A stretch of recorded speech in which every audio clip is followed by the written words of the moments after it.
When the Kenner Star Wars range first launched in 1978, the demand was rabid, and the line quickly became one of the most popular boys' toy brands in the world. Children couldn't get enough of the action figure characters and all the exciting vehicles, such as land speeders and X-Wing fighters. Yet there was one other style of product that was absolutely crucial to the line's success, and that was the playsets, as these plastic and cardboard miniature environments afforded children the opportunity to have their action figure adventures play out on different alien planets. Playsets are essential to the world building of any toy line, and their development is a lost art that barely even exists these days. Throughout Kenner's original Star Wars run, an extensive assortment of playsets was produced for the 3 3/4 inch action figure range. And while the company also produced a broad selection of playsets for their micro collection line, this video will focus on the playsets from the main line, because the micro collection really deserves its own dedicated video. So join me as we count down the top 10 best vintage Star Wars playsets. Stay tuned. Come with me, toy fans. Hey toy fans, my name is Tony and welcome back to the Analog Toys YouTube channel. And kicking us off in the number 10 slot is the Creature Cantina. Hey, we don't serve their kind here. Not to be confused with the Cantina Adventure Set, which is nothing more than a flimsy cardboard backdrop used to sell 4 new action figures. Kenner's Creature Cantina was first released in 1979 and was designed to replicate the dingy drinking establishment where Luke Skywalker and Ben Kenobi first meet the intergalactic smuggler Han Solo and his Wookiee co-pilot Chewbacca. Comprised of a solid plastic base with a cardboard backdrop, this cantina features a raised bar, a seating nook where Han can shoot first, a pair of opening doors, and 2 battle action levers, one of which can be used to simulate Ben Kenobi's lightsaber fight with Walrus Man. The Creature Cantina was one of the first Star Wars playsets ever produced, and with it recreating one of the most popular locations from the original movie, I feel it deserves a spot on this list. Yet the Cantina didn't rank any higher than number 10 because, much like a lot of the other Star Wars toys released during the first 2 years of Kenner's run, it's sorely lacking in screen accuracy. Taking the number 9 slot on our list is the Droid Factory. Do you think they'll melt us down? The Droid Factory was one of the more unique Star Wars playsets, with it being somewhat of a hybrid between an action figure toy and a kid's construction set. The Droid Factory came with a huge assortment of robot parts, as well as blueprints, which showed children how to build a series of different looking droids. By far the coolest of these was the 3-legged version of R2-D2, a figure which many collectors view as part of the standard set of vintage action figures. Due to its large number of parts, this playset is tough to find in loose complete condition, with the orange tubes and the white rubber pegs being the most frequently missing parts. Later on in Kenner's run, the base and crane of the Droid Factory were recycled for the Jabba's Dungeon playset, released in 1983, but this version lacked the fun of the original, because all of the Build-A-Robot components were removed from the offering. Even though a so-called Droid Factory never appeared in the first Star Wars film, the photograph on the box clearly indicates that this facility is run by the Jawas, and I always believe this playset was designed to represent the internal belly of the Sandcrawler. The number 8 entry on our list goes to the Jabba the Hutt action playset. While many of you could quite rightly claim that this toy bears little resemblance to that of an action figure playset, Kenner thought otherwise, as clearly marked on the packaging. The toy includes the titular Jabba the Hutt creature, his pet Salacious Crumb, and his throne, with this small platform being the only item able to justify the moniker of action playset. Once you remove Jabba from the throne, you can open the gates in the base by turning 2 of the heads adorning the facade, with this area designed to be used as a prison cell for captured action figures. In Return of the Jedi, the trapdoor actually opens in front of Jabba's throne, with its victims falling into the dreaded Rancor pit. But I guess Kenner balked at the idea of making a playset big enough to house the Rancor monster. Although this toy lacks many of the features that make for a really great playset, no vintage Star Wars collection can be considered truly complete without the inclusion of the most vile gangster in the galaxy, Jabba the Hutt. Coming in at number 7, we have the Land of the Jawas. Produced with both plastic and cardboard components, the Land of the Jawas has a base that represents a Tatooine desert landscape, complete with a small cave and the same style of battle action lever play feature that came with the Creature Cantina. The Land of the Jawas also comes with a large cardboard backdrop, And while I'm typically not a fan of this feature on many other Star Wars playsets, what sets this example apart is the fact that the backdrop has been designed to represent an iconic Tatooine vehicle, rather than a simply painted environment. The cardboard sandcrawler is even three-dimensional, so when a droid action figure is lifted inside by using the manual elevator, there is an internal ledge for them to stand on. While some fans will tell you that the radio-controlled sandcrawler is the superior version of this vehicle, I grew up in England where that toy was never actually released, so the only way I could play with a sandcrawler was to pick up the Land of the Jawas playset made by Palitoy. The other huge selling point of this toy is the inclusion of the escape pod that C-3PO and R2-D2 used to escape to Tatooine after the Rebel blockade runner is overrun with Imperial troops. The purchase of this playset was the only way to acquire the escape pod, and when you combine that with the cardboard sandcrawler, the Land of the Jawas is like getting two vehicles and a playset for the price of one toy, and you just don't get much better value than that. Now things start to get a little chilly with our number 6 entry, the Imperial attack base. Imperial troops have entered the base. Imperial troops have entered. Across the entire vintage Star Wars toy line, the Ice Planet Hoth was afforded more playsets than any other location, with no less than 4 different toys being produced, and for me the best of the bunch is the Imperial attack base. This simple yet effective playset is like the Star Wars version of a toy soldier's fort, and you can station a large squad of action figures inside its protective walls. Yet I always preferred to have the Rebels man this playset, because even though Kenner named it the Imperial attack base, we all know it should have been called the Rebel Ice Trench, since it was the Alliance troops that fought from positions like these during the Battle of Hoth. Featuring a laser machine gun that makes clicking sounds when rotated, and an ice bridge and command post that both blow up at the push of a button, this playset even has a simulation landmine that blasts enemy troops away from the defences. The Imperial attack base was the perfect snow-covered environment for our action figures to inhabit, allowing our icy adventures to play out no matter what season we were living through in the real world. Taking the number 5 slot on our list is the swamp planet of Dagobah. Now all I gotta do is find this Yoda. If he even exists. This playset recreates Yoda's mud hut home, and the sculpting here is simply impeccable, with tons of little details all over the base. Inside the hut there is a food preparation area that features a sculpted bowl and spoon, and there is a small lizard sculpted onto the side of the base, where the toy designer actually carved in his daughter's name. It's not easy to find, but once you locate it, you can see the name Emily etched into the lizard's back.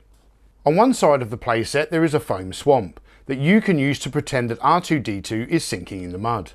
However, the foam used here deteriorates over time.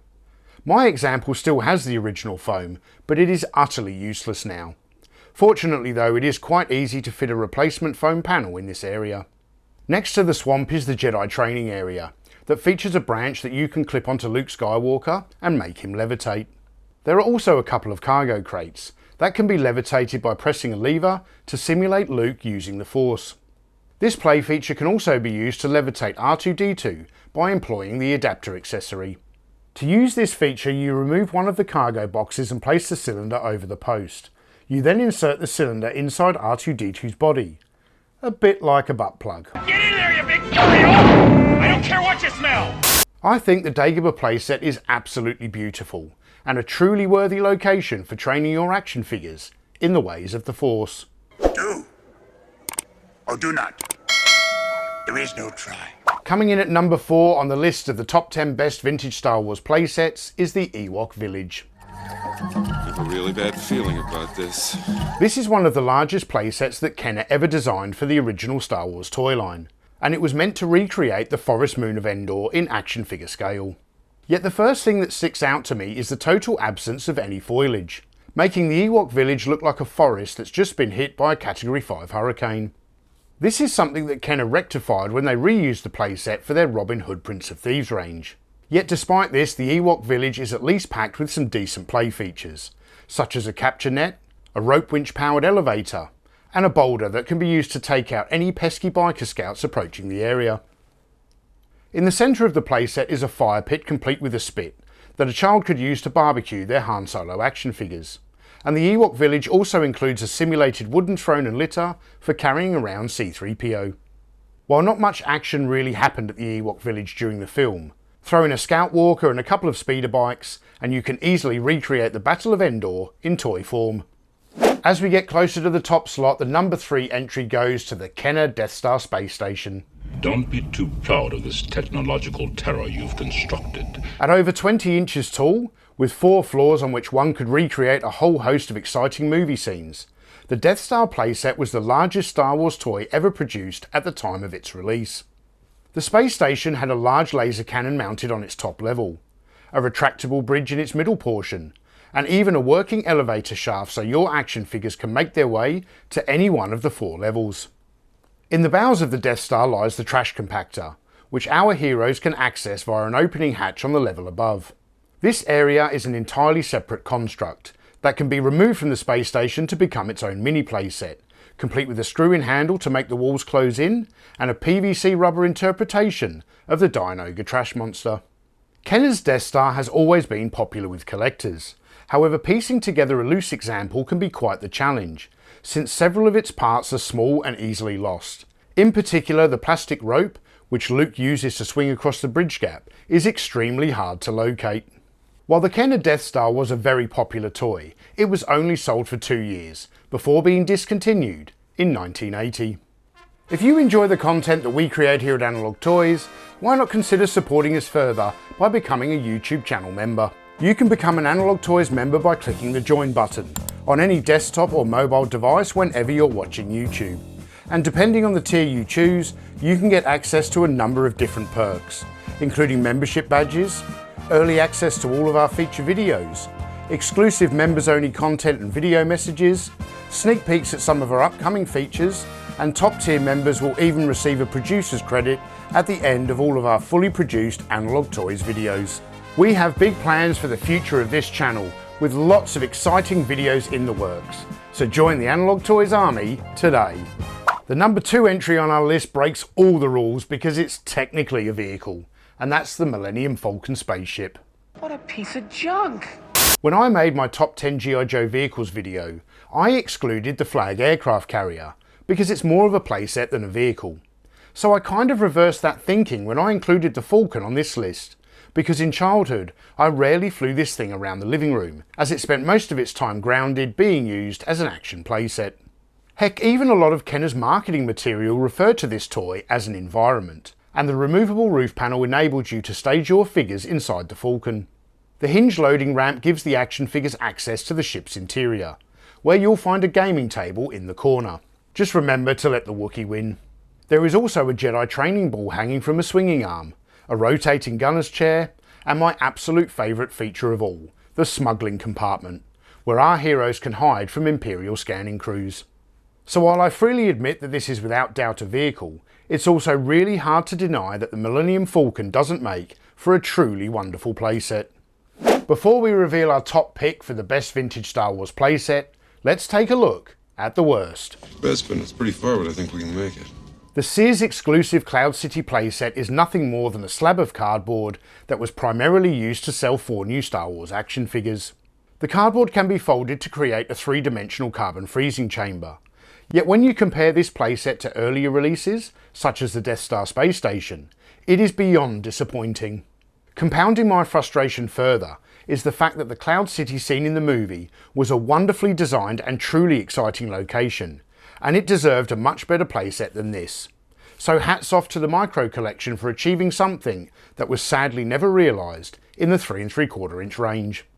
And now coming in at number 1 on the list of the top 10 best vintage Star Wars playsets, we have the Palitoy Death Star. That's no moon. It's a space station. When the British toy company Palitoy secured the rights to sell the Star Wars toy line in the United Kingdom, they began importing the Kenner-designed action figures from the factories in Asia and repackaging them at their home in Colville. Yet while the figures were imported, Palitoy produced the vehicles such as the Landspeeder and the X-Wing in their own factory in England, which led to some very unique variations of the toys.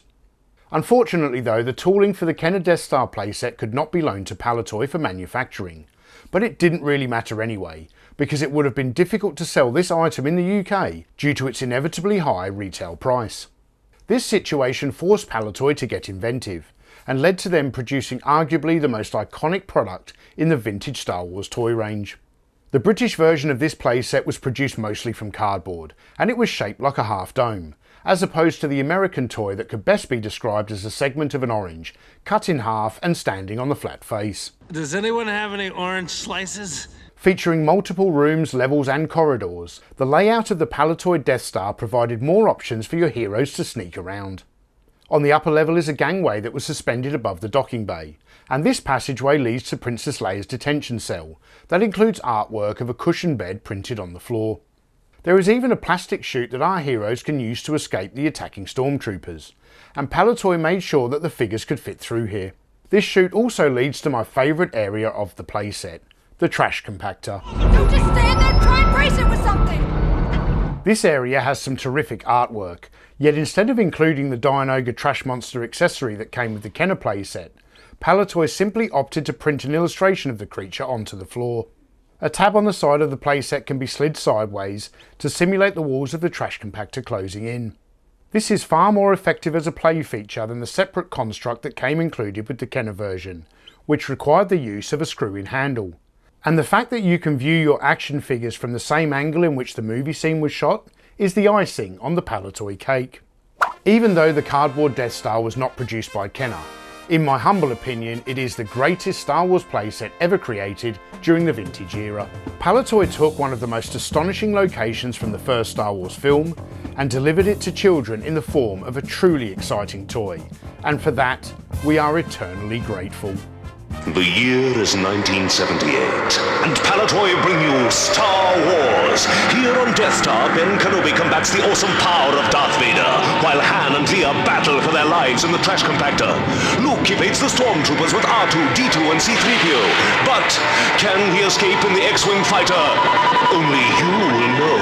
Only you can create your own Star Wars. Death Star, vehicles, figures, all sold separately. May the Force be with you.